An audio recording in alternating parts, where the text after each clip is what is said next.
My entire understanding of family shattered in exactly 4 minutes and 23 seconds last Tuesday.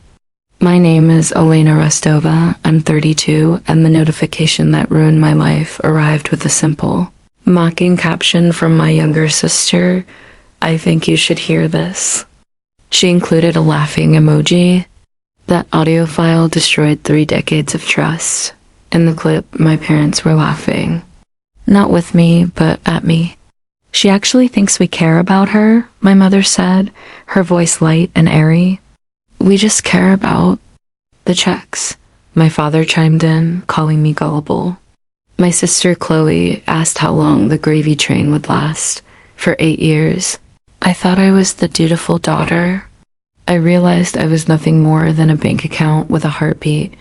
Before I tell you what I did next, if you've ever felt used by the people who are supposed to protect you, hit that like button and subscribe. To Wines of Thought, where are you watching from? Tell me your city and time in the comments. Let's go back to that Tuesday night. I was in my office on the 42nd floor in Hudson Yards, finalizing a risk assessment for a merger. The lights of Manhattan sprawled below, beautiful and distant. After 6 years of climbing the corporate ladder, the view was just background noise. My phone lit up. "Chloe, I need to give you context." On paper, I was thriving. Senior analyst, making good money, corner office view. But in reality, my bank account was constantly drained. It began 8 years ago with a temporary emergency. My mom needed $500 for a mechanic. I sent it instantly, feeling proud to help. That $500 became rent assistance. Then mortgage payments for their house in Westchester. Then closed tuition, nearly $80,000. Then living costs when my dad decided to retire early due to stress. I never asked questions. Good daughters provide. That was the script I lived by. Every time I declined a dinner with colleagues, myself, it was noble, $384,200. I know the figure down to the cent because I audited my own life that night while listening to my parents mock my stupidity, but I'm jumping ahead. That Tuesday, I was still the old Elena, the one who saw a message from her sister and smiled. Chloe is 26. She finished her degree, which I paid for 3 years ago, and has been finding her passion ever since. According to Mom, she's a free spirit. According to reality, she lives rent-free at home, posts luxury brunch photos, and quits jobs whenever she feels uninspired. I used to defend her. She's figuring it out, I'd say. What I didn't know was that while I was working 60-hour weeks and eating takeout at my desk, Chloe was shopping at Saks with a credit card linked to my name. Mom had authorized her as a user months ago without asking me. I wouldn't discover that betrayal until later. That night, I still believed the lie. I believed the sacrifices bought love. I believed that when Mom called me her rock, it was a compliment, not a description of something you step on. The family group chat had been standard that week. Chloe complaining about money while wearing designer boots. Mom hyping up their 40th wedding anniversary gala on Sunday. Dad sending vague thumbs up emojis. Then at 9:47 p.m., the message arrived.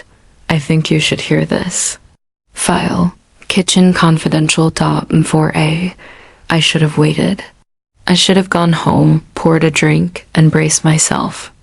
Instead, I put on my headphones right there in the office. You have to understand the stakes for Sunday. Mom had been planning this 40th anniversary party for a year. The venue was an exclusive garden estate in the Hamptons, 80 guests. The church group, the neighbors, Dad's old union buddies. It was going to be the coronation of Robert and Sylvia Rostova. The perfect marriage. Mom had picked the linens, the flowers, the menu. She had also scripted the highlight of the night, a speech from me, followed by the grand gift. I hadn't planned the gift. 2 weeks prior, I saw a pending charge on my card, $28,450. Global Odyssey travel. A 3-week luxury Mediterranean cruise. When I called Mom in a panic, she giggled. Surprise! You're sending us on a second honeymoon? We already told everyone. I was stunned, but I didn't fight.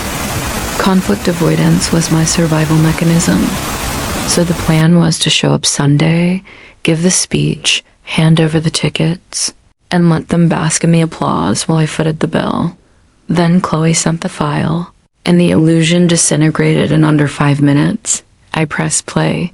The audio was faint, recorded on a phone left on a counter.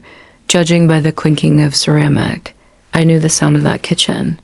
Mom spoke first. She actually thinks we care about her. A casual, cruel laugh. We just care about the checks. My lungs stopped working. Dad's voice followed. She's always been soft. Then Chloe, my little sister, the one I tutored and protected. How long until she stops paying? Mom answered. Instantly, as long as she thinks we need her. She is desperate for approval. That's her button. I stopped the track. The silence in my office was deafening. The city lights outside seemed cold now. I sat there for 10 minutes, phone dark, realizing that $384,200 hadn't purchased affection. It had purchased their disrespect. My phone buzzed. Chloe, did you listen? I stared at the screen. Then I typed 2 words. I did. Something inside me hardened. I didn't sleep. I went home and listened to the file 3 more times, transcribing it like evidence. Then I opened my banking portal. 8 years of history. I built a spreadsheet at 2 a.m., tallying every cent I'd ever given them. Mortgage, $230,000. Tuition, $78,000. Living expenses, $47,000. Loans never returned, $28,000. The total stared back at me, $384,200. That money was a house, a retirement fund, a life. Instead, it was the price of admission to a family that laughed at me at 3 a.m. I emailed Maya, my college roommate, and now a shark of a litigator. I need help. It involves family and theft. Maya replied at 3:15 a.m. Coffee. 8 a.m. My office. Bring receipts. At 3:50 a.m., Chloe replied to my text with more laughing emojis. What are you gonna do about it? She sent the recording to hurt me, to see me squirm. She treated my pain as content. I turned off my phone. Wednesday, 8 a.m., Maya's office. She listened to the audio without blinking. When it ended, she exhaled slowly.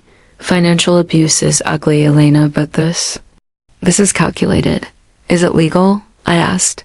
Chloe recorded it secretly. New York has specific laws, but if she sent it to you voluntarily, she distributed it, it's fair game. Maya tapped her desk. First step, stop the bleeding. Freeze the card. Cancel the trip. Then figure out your endgame. Thursday morning, I called the bank. I need to freeze the card ending in 5,589. Security question. Mother's maiden name? Miller, I said. The irony stung. The answers to unlock my money were all about them.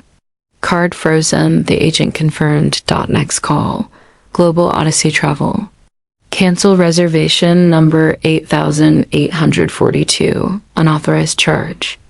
We can process a full refund since it's within the window, the agent said.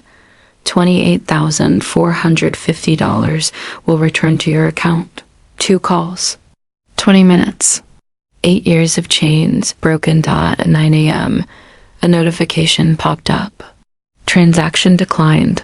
Saks Fifth Avenue. Card 5,589. Chloe was trying to shop. I waited for the guilt. It didn't come. Instead, I felt a strange, cold clarity.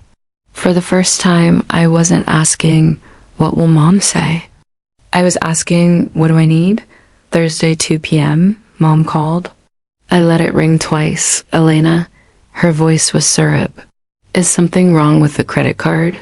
Chloe said it didn't work. I froze it. I said, silence. You what? A nervous chuckle. Right before the anniversary, is everything okay? I'm auditing my finances, Mom, checking some charges. What charges? The cruise? That's your gift, Elena. We told everyone. The Millers, the pastor, everyone is so impressed. It wasn't about the trip. It was about the audience. The trip. I didn't book, I corrected. The $28,000 you charged without asking. We were going to surprise you. We were helping you give us something nice. Don't be selfish, Elena. It's family money. What's yours is ours. What's mine is mine, I said. The line went icy. I don't know what's got into you. But you better fix this before Sunday. Don't you dare embarrass us. She hung up. She wasn't worried about me. She was worried about the show. Thursday evening, Chloe FaceTimed me from my old bedroom. She looked smug. You really stirred the pot. Mom is stress cleaning. Dad is hiding in the garage. She laughed. I didn't think. You had it in you. Why did you send it, Chloe? She shrugged. I wanted to see what you'd do.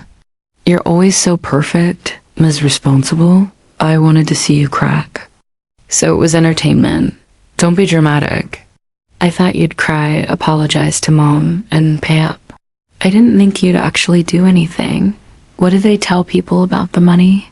That you force it on them, she said, examining her nails. That you buy their love because you're insecure. Everyone thinks you're desperate. I hung up. I started a voice memo on my phone to record the call, but I was too late. Doesn't matter. I had the original file Friday. I went to work. I needed a witness for Sunday. I knocked on Liam's door, my neighbor down the hall. Liam is a photographer, honest to a fault. I need a favor, I said.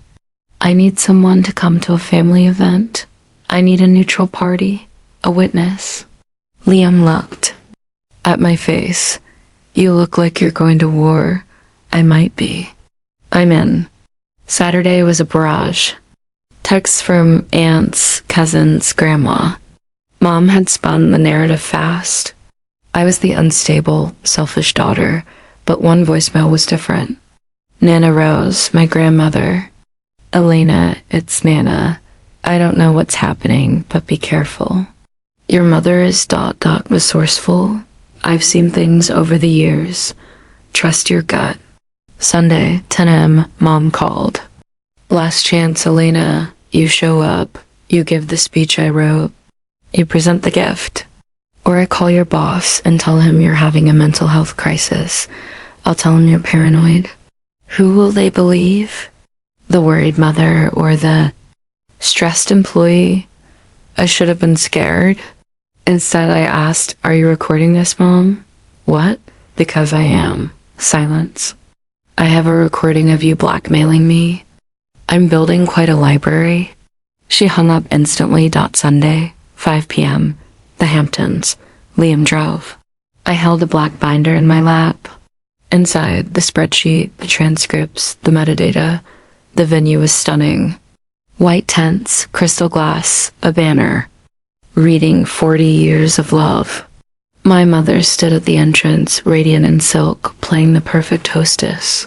When she saw me, her eyes narrowed. She pulled me into a hug that felt like a chokehold. Embarrass me tonight, she whispered, and I will. Ruin you. You've been ruining me for 8 years, I whispered back. Tonight, I am just balancing the ledger. She pulled away, smiling for the cameras. We sat at table 4. Aunt Sarah was there. Elena, your mom says you insisted on paying for the renovations. So generous. Is that what she said? I asked. She said you feel guilty about your success. I smiled tightly. Chloe was across the room, wearing white, looking nervous. Good. 6:30 p.m., the coordinator took the mic. Welcome, everyone. Before dinner, a special moment. Please welcome the eldest daughter, Elena, for a tribute and the presentation of the grand gift. Applause. I stood up. Liam nodded at me. I walked to the stage. This is the moment most people would back down. Smile, pay the bill, keep the peace. If you were me, what would you do?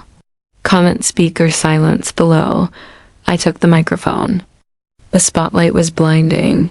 80 faces looked up at me. Thank you all for coming, I said. My voice was steady.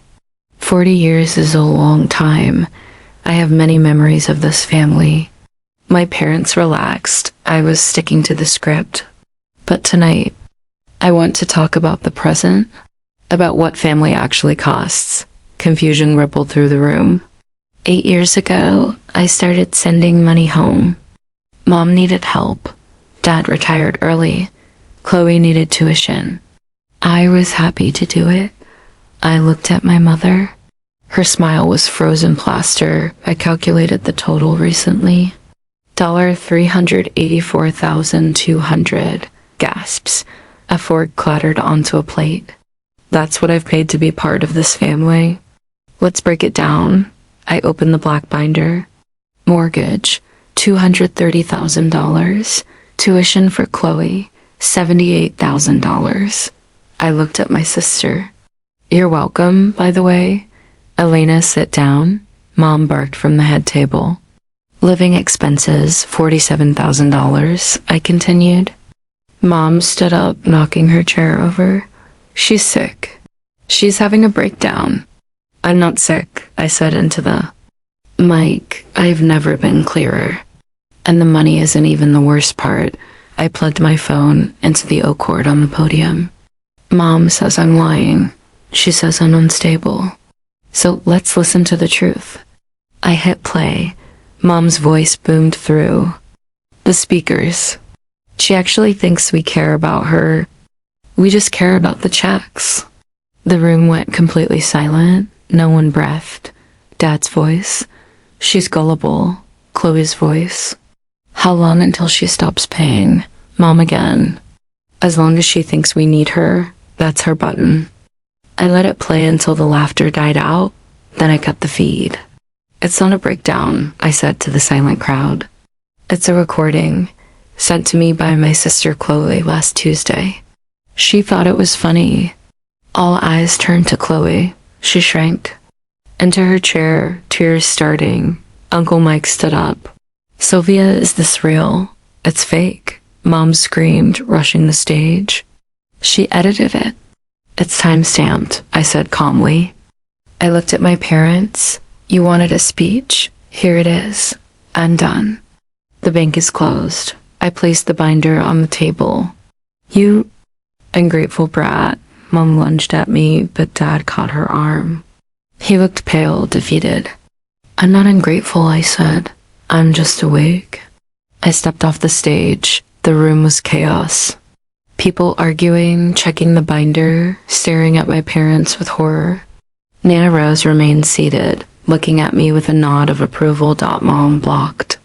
You destroyed this family. No, I said. I just turned on the lights. You owe us, we raised you. Children are not an investment portfolio, Mom. I walked past her. Liam was at my side. We walked out into the cool evening air, leaving the shouting behind Dot in the parking lot. Nana Rose was waiting by the entrance, leaning on her cane. Elena, she called. I stopped. You did good, she said, her voice shaking. I should have stopped her years ago. I'm sorry I didn't. Thanks, Nana. Don't answer your phone for a week, she advised. Go live your life. Liam and I drove back to the city in silence. When the Manhattan skyline appeared, I felt something I hadn't felt in years. I felt light. The aftermath was messy, but necessary. Monday, Aunt Sarah called. We had no idea, Elena. She told us you begged to pay. We're so sorry. Tuesday, a hate mail from Chloe. You ruined my life.